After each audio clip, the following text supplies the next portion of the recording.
Loves, today we're going to be talking about PEMDAS, which stands for parentheses, exponents, multiplication, division, addition, and subtraction. So parentheses can be represented by these or brackets, which are these, but we'll go into that topic later. So these are the examples. Exponents is when you have a number. X represents any number, by the way. So do the other letters. They are called variables. So the y is the exponent. An example. Multiplication can either be represented by this little dot in the middle here or by an x. But typically in algebra we use the dot so you don't mix it up with the variable. So you'll see these in algebra, but they're the same thing as the x in multiplication. For division, it'll be x over y, which can be represented by this little bar in between here, or the division sign, which is basically, and I give up. Okay, that pin sucks. Then there's addition, which is x plus y, and subtraction, which is x minus y. So these two terms are interchangeable. So what that means is that there's none that come before another specifically for just these two. Multiplication and division are grouped together, and so are addition and subtraction. What it depends on is reading from left to right.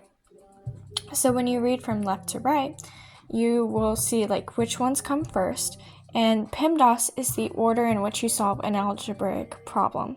So you would solve parentheses first, so you would simplify the parentheses, then you would use and try to solve the exponents, which is right here. Then you would try to see if multiplication or division happens in the equation, solve that before you solve addition or subtraction. So let's do some examples. This is our first example, so we want to utilize PEMDAS for this. So what comes first is the parentheses, so that would look like this. As the only thing we did was simplify the parentheses. 22 divided by 11 is 2, and 4 plus 5 is 9.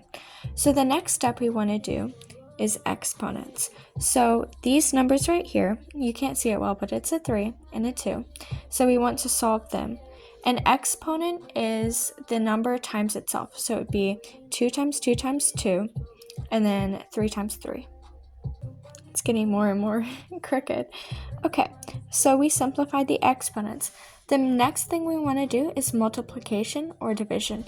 So remember, we read from left to right. So whatever comes before, we do first.